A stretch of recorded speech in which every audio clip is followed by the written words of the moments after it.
কি লিখলাম? Spiritual.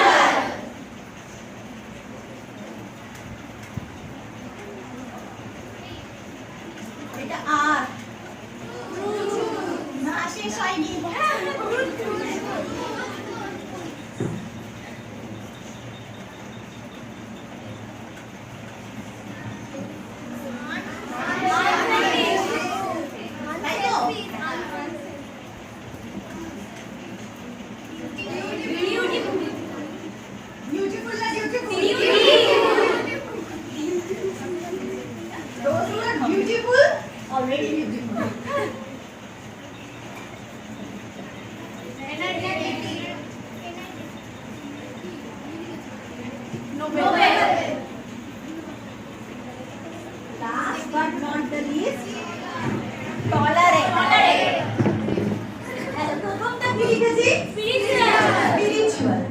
Spiritual বলতে আমরা যেটা বুঝি অনেক সময় মানে আমরা যেভাবে কানেক্ট করে ফেলি যে স্পিরিচুয়াল মানে আধ্যাত্মিকতা। আধ্যাত্মিকতা মানে আমাকে উপোস তাপাস করতে হবে, মন্দিরে যেতে হবে, শিবের মাথায় প্রচুর দুধ ঢালতে হবে, কিংবা হনুমান মন্দিরে গিয়ে পুজো করতে হবে বা কালী মন্দিরে গিয়ে পুজো করতে হবে। Not that.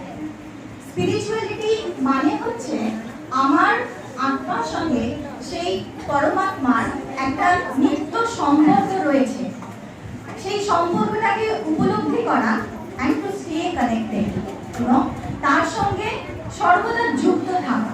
তার সঙ্গে যুক্ত থাকলে কি হবে? আমরা যাদের সঙ্গে মিশি, যেমন বলে না যে খারাপ পাল্লায় পড়ে খারাপ হয়ে গেছে আর ভালো পাল্লায় পড়লে ভালো হয়, তাই তো? তো ঈশ্বরের গুণ কি? তোদের ক্লাসে বলেছি অনেকবার, ঈশ্বর হচ্ছে সৎ, চিৎ এবং আনন্দ স্বরূপ, তাই তো? তাহলে তার যে কোয়ালিটি সৎ, চিৎ এবং আনন্দ, আমরা যদি তার সঙ্গে কানেক্টেড হই তাহলে আমরা অটোমেটিক্যালি তার সেই গুণগুলো পাবো। অর্থাৎ আমরা সৎ হব। সৎ মানে হচ্ছে শুধুমাত্র অনেস্টি নয়, কথাবার্তা, আমাদের জীবন যাপন সবেতে আমাদের একটা সেই সত্য প্রকাশ পাবে। তারপর হচ্ছে চিৎ। চিৎ মানে হচ্ছে চৈতন্য, চেতনা, কনসিয়াসনেস। আমরা যখন কনসিয়াস থাকি তখন কিন্তু আমরা কোনো ভুল করি না। অ্যালার্ট থাকতে কেউ কোনো ভুল করে না। তাই সদা সর্বদা যদি ঈশ্বরের সঙ্গে যুক্ত থাকি তাহলে আমরা অ্যালার্ট থাকি, তখন কিন্তু আমাদের দ্বারা ভুল হয় না। আর আনন্দ, আনন্দ তো আমাদের প্রত্যেকের জীবনের লক্ষ্য। আনন্দে থাকতেই আমরা ভালোবাসি। সেই ঈশ্বরের সঙ্গে যুক্ত থাকা মানে আনন্দে থাকা। এবার তোরা কিভাবে যুক্ত থাকবি? তোরা তো ডিরেক্ট পড়াশোনার সঙ্গে যুক্ত, বিদ্যা স্বয়ং সরস্বতী। আর ছাত্রদের মেন কাজই হচ্ছে পড়াশোনা করা। তো পড়াশোনা যখন করবি সেটা ভীষণ মনোযোগ সহকারে করতে হবে। এবং তারপর আমি যেটা বলি তোদের ক্লাসেও, স্পিরিচুয়াল ক্লাসেও, যে পড়াশোনা যখন করছিস একটা মন, যে মনটা খুব একাগ্র, সেই মন নিয়ে যদি পড়াশোনা করা হয় তাহলে পড়াশোনাটা খুব ভালো হয়। তাই পড়াশোনা শুরুর আগে চেষ্টা করবি মেডিটেশন করে নিতে। 5 মিনিট বা 10 মিনিট একটু বসে মনটাকে একাগ্র করার চেষ্টা করবি। তারপর যখন পড়াশোনা করবি তখন দেখবি পড়াশোনাটা অটোমেটিক্যালি ভালো হচ্ছে।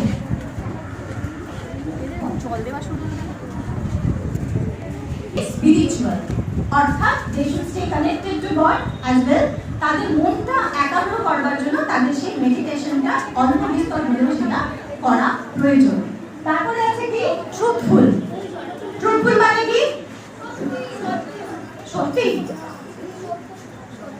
সত্যনিষ্ঠ হওয়া। অর্থাৎ তোরা যখন কথা বলবি সেই কথার মধ্যে যেন কোনো মিথ্যা না থাকে। প্রতিদিন বাণী পাঠ করে সাগরিকা আমাদের, স্বামীজি কি বলেছে? সত্য ব্যাপারে সাগরিকা বল কি বলেছে? হ্যাঁ, আর সত্যের জন্য সব কিছুকে ত্যাগ করা যায়, কিন্তু কোনো কিছুর জন্যই সত্যকে ত্যাগ করা যায় না। সত্যকে ত্যাগ করা চলে না। স্বামীজি যখন ছোট, স্বামীজির মা স্বামীজিকে এটা শিখিয়েছিলেন এবং সেইটাকে আশ্রয় করে তিনি পরবর্তীকালে নরেন থেকে বিবেকানন্দজি হয়েছেন। সেটা তার মায়ের শিক্ষা। মাই তো আমাদের প্রথম শিক্ষক। তাই এই সত্যকে আশ্রয় করে থাকতে হবে। কায় মনোবাক্যে ট্রুথফুল হতে হবে। আমাদের সত্য কথা বলা সেটা শুধু নয়, আমাদের আচার আচরণ, ব্যবহার, আমাদের চিন্তা ভাবনা সবকিছু সত্যকে আশ্রয় করে যেন থাকে। একজন আদর্শ স্টুডেন্ট তো অবশ্যই ট্রুথফুল হবে। তারপর হচ্ছে কি আনসেলফিশ।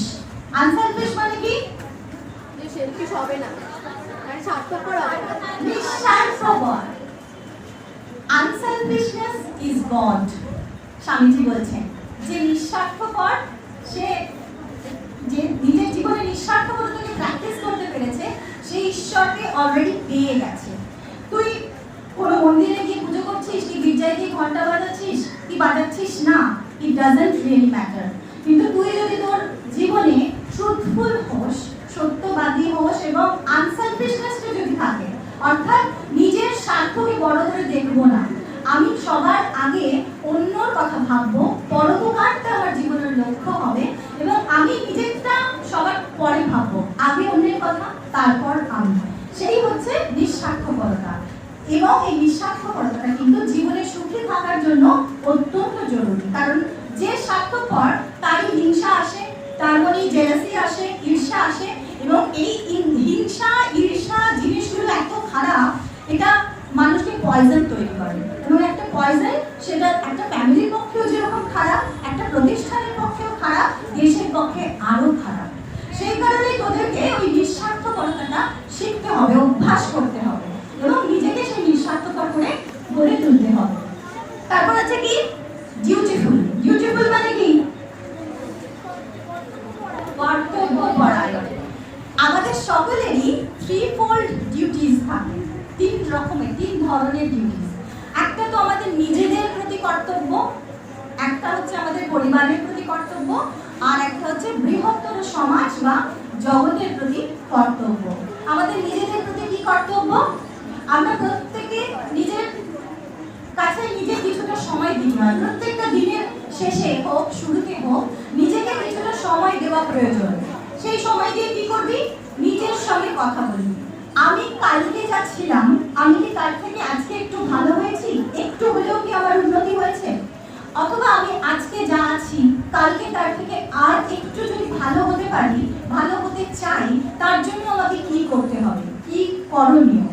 এইভাবে অন্তত 5 থেকে 10 মিনিট হলেও নিজের সঙ্গে কথা বলা উচিত। স্বামীজি বলছেন প্রতিদিন কিছুটা সময় হলেও নিজের সঙ্গে কথা বলো। যদি তুমি নিজের সঙ্গে কথা না বলো তাহলে তুমি কিন্তু জীবনে একজন ভীষণ ভালো যে পরামর্শ দিতে পারে এইরকম একজন মানুষের পরামর্শের সুযোগ হারাবে। আমরা নিজেরাই নিজেদেরকে সবচেয়ে ভালো পরামর্শ দিতে পারি, কারণ আমাদের অন্তরাত্মাই সবচেয়ে বড় গাইড। সেই বলে দেয় আমরা কোনটা যেটা করছি সেটা ঠিক না ভুল, যে পথে আছি সেটা ঠিক না ভুল, ভুল হলে কিভাবে সংশোধন করতে পারবো সেই পথও অন্তরাত্মাই দেখায়। তাই ওই ডিউটিটা হচ্ছে প্রথম ডিউটি আমাদের নিজেদের প্রতি। আমাদেরকে সেই নিজেদের সঙ্গে নিজেদের কথা বলতে হবে এবং নিজেদের ইমপ্রুভমেন্টের জন্য চেষ্টা করতে হবে, বেটারমেন্টের জন্য চেষ্টা করতে হবে। যা আছি তার চেয়ে আরো ভালো যেন হতে পারি। আর আরেকটা হচ্ছে পরিবারের প্রতি কর্তব্য।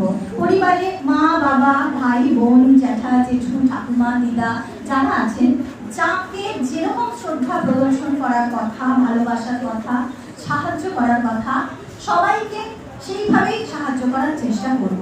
তোরা ছোট, তোদের হয়তো অন্য কোনোভাবে সাহায্য করা সম্ভব নয়, কিন্তু ছোট টুকরো টাকা কাজও তো মায়ের কাজে হেল্প করতে পারিস, সেটাও একটা সাহায্য।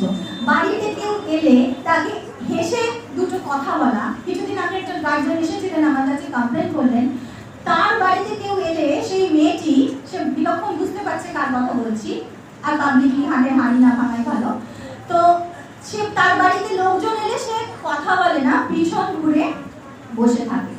এটা তো কোনো ভদ্রতা নয়, এটা তার প্রতিও সে কোনো ভালো কাজ করছে না এবং সমাজের প্রতিও সে, কারণ তার বাড়িতে যে এসছে সে অতিথি, তার গেস্ট হোক, তার পরিবারের লোক হোক, তার ফ্যামিলির লোক হোক, যেই আসুক তাকে হেসে কথা বলা, তার কুশল জিজ্ঞাসা করা, এটা আমাদের কর্তব্য, সেটা আমার ডিউটির মধ্যে পড়ে। এটা পরিবারের প্রতি আমার কর্তব্য, কারণ আমি যখন কারোর সঙ্গে খারাপ ব্যবহার করছি তাতে আমার পরিবারের নামটা খারাপ হচ্ছে। সুতরাং আমার পরিবারের প্রতি আমার এটাই কর্তব্য যে আমি ব্যবহারটা ভালো করব সবার সঙ্গে, পাড়া প্রতিবেশী সবার সঙ্গে। যে ভালো হয় তাকে তো ডেকে বলবে যে তোমার মেয়ে কত ভালো, সবার সঙ্গে ভালো ব্যবহার করে। আবার খারাপ হলেও তো বাড়ি এসে অভিযোগ করে নাকি রে? তো ভালোটা শুনতেই ভালোবাসি আমরা, তো সেই কারণে ভালো ব্যবহারটা করার চেষ্টা করছি। কারণ এই হেসে কারোর সঙ্গে কথা বলতে কোনো ট্যাক্স লাগে না, টাকা দিয়ে কিনতেও লাগে না, তোর নিজের মুখে হাসিটা নিজে ফোটাতে পারিস, দুটো ভালো কথাও নিজেরাই বলতে পারিস ইচ্ছা করলে, সেইটুকু অন্তত করার চেষ্টা করবি। আর থার্ড যেটা হচ্ছে সেটা হচ্ছে আমাদের সমাজের প্রতি কর্তব্য, সেটা আগে যেটা বললাম তার মধ্যেই এটা একটা খানিকটা তো রয়েছেই। প্লাস যখন তোরা বড় হবি তখন জানবি যে কি আমি যে জায়গায় দাঁড়িয়ে আছি, যখন প্রতিষ্ঠা পেয়ে গেলাম তখন আমি একেবারে সব করে ফেললাম তা কিন্তু নয়। আমরা সবার সাহায্য নিয়েই তবে জীবনে প্রতিষ্ঠা পাই। আমরা যে খাচ্ছি খাবারটা কৃষক ফলাচ্ছেন তাই খাচ্ছি, জামা কাপড় পরছি তারাও কোনো বস্তু তৈরি করছেন তবে পরছি। তো সকলের প্রতি যার যেরকম সম্মান প্রদর্শন করার কথা সকলকে সেই রেসপেক্টটুকু দিতে শিখতে হয়। একজন রিক্সাওয়ালার সঙ্গে যখন কথা বলবে অবশ্যই তাকে আপনি করে কথা বলবে, তার সঙ্গে সম্বোধনটা যেন ঠিক হয়। এমন নয় যে সে কোনো ছোট কাজ করছে, কোনো কাজ কিন্তু ছোট নয়, সে সেইটা করে তার নিজের জীবিকা নির্বাহ করছে এবং আমাদেরকে হেল্প করছে, সমাজকে হেল্প করছে। একজন মেথর যে তোমাদের বাড়ি পরিষ্কার করতে আসছে, নোংরা পরিষ্কার করতে আসছে, সে পরিষ্কার করছে বলেই আমরা পরিষ্কারে আছি, সেই কারণে তার সেই সম্মানটা প্রাপ্য, তাকে সেই যোগ্য সম্মানটা দেওয়ার চেষ্টা করবে সমাজের সকলের প্রতি। তারপর তো দেশের প্রতি তোমাদের কর্তব্য রয়েছে। যখন বড় হবে নিজে উপার্জন করবে, নিজে চেষ্টা করবে দেশের জন্য, সমাজের জন্য, যারা পিছিয়ে পড়া তাদের জন্য কিছু করতে এগিয়ে যেতে। আমরা যা করি অবশ্যই সেটা সিন্ধুতে বিন্দু, কিন্তু সেই বিন্দুটুকু না হলেও কিন্তু সিন্ধুর কমতি হয়। তাই চেষ্টা করবে নিজের সাধ্যমতো চেষ্টা করতে। এখন পয়সা করে দিয়ে কিছু করতে হবে না, এখন শুধু মন দিয়ে পড়াশোনা করো, নিজেকে তৈরি করো, তারপর আর ওই হেসে ভালো ব্যবহারটুকু শেখো। তারপর যখন নিজের পায়ে দাঁড়াবে তখন এই মানসিক ব্যবহার তো থাকবেই, তার সঙ্গে আর্থিক সাহায্যটুকু যেন বাড়িয়ে দিতে পারো অন্যদের দিকে, যাদের প্রয়োজন তাদের দিকে, সেইভাবে নিজেদেরকে তৈরি করো। তারপর হচ্ছে এনার্জেটিক। এনার্জেটিক মানে কি?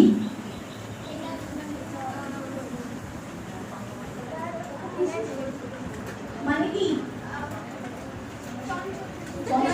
মানে যে শক্তিতে, প্রাণ শক্তিতে ভরপুর, প্রাণোচ্ছল।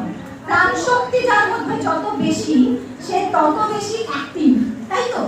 অ্যাক্টিভ মানে কি? সে খারাপ কাজে যদি অ্যাক্টিভ হবে সেটা সাংঘাতিক মুশকিল। তবে কিন্তু সেই তার যে অ্যাক্টিভিটি, তার যে এনার্জি, সেটাকে অবশ্যই চ্যানেলাইজ করতে হবে ভালো দিকে। পড়াশোনা তো অফকোর্স একটা মেজর পার্ট, পড়াশোনা তো ভালো করে করতেই হবে, তার সঙ্গে সঙ্গে তার এনার্জিটা ভালো কাজে লাগবে। যখন আমাদের স্কুলে কোনো অনুষ্ঠান হয়, কোনো প্রোগ্রাম হয়, আমাদের এই দেখা গেল 400 জনের মধ্যে 40 জন ভীষণ এসে কাজ করছে, আর বাকি বসে আছে, দিদি পেটে ব্যথা করছে বাড়ি যাবো, দিদি পায়ে লেগে গেছে বাড়ি যাবো। তারা কি নিজেদেরকে খুব চালাক মনে করে? ফাঁকিবাজিটা কোনো চালাকি নয়। আসলে যারা ফাঁকিবাজ তারা নিজেরাই ফাঁকে পড়ে। কারণ একটা কাজ যখন শেখানো হয়, একটা কাজ যারা করছে, যারা এগিয়ে এসে সেই কাজগুলোতে অংশগ্রহণ করছে, তারা জীবনে অনেকটা এগিয়ে যাচ্ছে, অনেক কিছু শিখে যাচ্ছে। যদি কেউ মনে করে আমি ফাঁকিবাজ, আমাকে কোনো কাজ করতে হলো না, তার মানে আমি বিশাল একটা করে ফেললাম জীবনে, সে কিন্তু নিজেকেই ফাঁকি দিচ্ছে। আমাদের যদি জীবনে এগিয়ে থাকতে হয় তাহলে আমাদের সব কাজে এগিয়ে আসতে হয়। যারা এগিয়ে আসে তারাই এগিয়ে থাকে। সুতরাং পিছিয়ে না থেকে সেই এনার্জিটাকে কাজে লাগিয়ে, এনার্জিটাকে যদি ভেতরে মনে হয় যে কি এনার্জি নেই, ভুল ভাবছিস। কারণ স্বামীজি বলছেন all power is within you, you can do anything and everything, believe in that। আমাদের প্রত্যেকের মধ্যেই সেই অনন্ত শক্তি, সেই অনন্ত সম্ভাবনা রয়েছে। সেই সম্ভাবনাকে, সেই শক্তিকে কাজে লাগানোটা, সেটাকে রিয়ালাইজ করাটা, সেইটুকু শুধু আমার দায়িত্ব। সুতরাং সেইভাবে আমি চাইবো যদি স্কুলে ভবিষ্যতে যে কোনো প্রোগ্রাম হোক, যারা এগিয়ে আসছে তাদের সঙ্গে যারা পিছিয়ে ছিল এতদিন তারাও সমানভাবে যোগদান করবে, যাতে অনুষ্ঠান আমাদের সুন্দর হয়, সেটা আরো ভাবে সুন্দর হয়ে ওঠে এবং যখন সবাই সহযোগিতা করে তখনই সেটা সর্বাঙ্গ সুন্দর হয়ে ওঠে। তারপর হচ্ছে নোবেল। নোবেল মানে কি বল? মহৎ। আমাদের প্রত্যেককেই কিন্তু চেষ্টা করতে হবে মহৎ হতে। আমরা কখনোই সাধারণ থাকবো, সাধারণ ভাববো, এইরকমটা ভাবলে চলবে না। কারণ আমরা মানুষ হয়ে জন্মেছি, তো আরশোলাও হতে পারতাম, টিকটিকিও হতে পারতাম, ছাগল, কুকুর, গরু, যা কিছু হতে পারতাম। কিন্তু যখন আমরা মানুষ হয়ে জন্মেছি, ঈশ্বর আমাদেরকে মানুষ করে পাঠিয়েছেন, অবশ্যই তিনি কিছু বিশেষ কোয়ালিটি আমাদের দিয়ে পাঠিয়েছেন। সেটা হচ্ছে চিন্তা শক্তি, বিচার শক্তি। সেই চিন্তা দিয়ে, বিচার শক্তি দিয়ে আমরা চেষ্টা করব সাধারণের ঊর্ধ্বে নিজেকে তুলতে। আমাদের যে ভাবনা চিন্তা, আমাদের যে বিচার, তার যেন মহত্ব, তার মধ্যে যেন মহত্ব থাকে। আমরা সেই কাজের মধ্যে দিয়ে, কথার মধ্যে দিয়ে সেই মহত্বকে প্রকাশ করব এবং নিজে মহৎ হওয়ার চেষ্টা করব, সেই মহত্বটা অন্যের প্রতিও প্রদর্শন করব। যেখানে থাকবো, যে মহৎ সে যেখানে থাকে তার চারপাশটাও আস্তে আস্তে সেই রকম তৈরি হয়ে যায়। একটা যদি মোমবাতি জ্বালানো হয়, সে কি শুধু ওইটুকু আলো দেয়? একটা অন্ধকার ঘরে মোমবাতি জ্বলে পুরো ঘরটা একটু না একটু হলেও আলো হয়। তাই নিজের ভেতরে সেই আলোটাকে জ্বালাতে চেষ্টা করতে হবে। কে তোমার প্রতি কি ব্যবহার করলো, কে কিরকম বললো, কিরকম তুমি শুনলে, সেগুলো নিয়ে মাথা বকালে চলবে না। বলছেন দুর্বল আর কাপুরুষেরাই অন্যের কথা নিয়ে মাথা বকায়।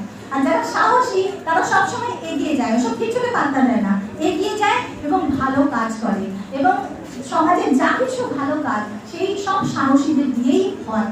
আমি চাইবো এই স্কুলের মেয়েরা, যাদের নিত্য আমরা এই ভালো বাণী, ভালো মন্ত্র ইত্যাদি উচ্চারণের মধ্যে দিয়ে দিন শুরু হয় যাদের, তাদের জীবনটা অন্তত আর 5 জনের থেকে অন্যরকম হোক। তারা যেখানেই যাক, পরবর্তীকালে অন্য কলেজে, অফিসে, যেখানেই যাক, তারা যে অন্য থেকে একটু হলেও আলাদা, তাদের আচার, তাদের ব্যবহার, তাদের সেই ভালোবাসা দিয়ে তারা সেটা প্রকাশ করুক। কারণ মানুষকে ভালোবাসতে শেখাটা হচ্ছে সবচেয়ে বড় শিক্ষা। তুমি কতটা বই পড়লে, কতটা ডিগ্রি পেলে, সেটা দিয়ে তোমার শিক্ষার বিচার হবে না।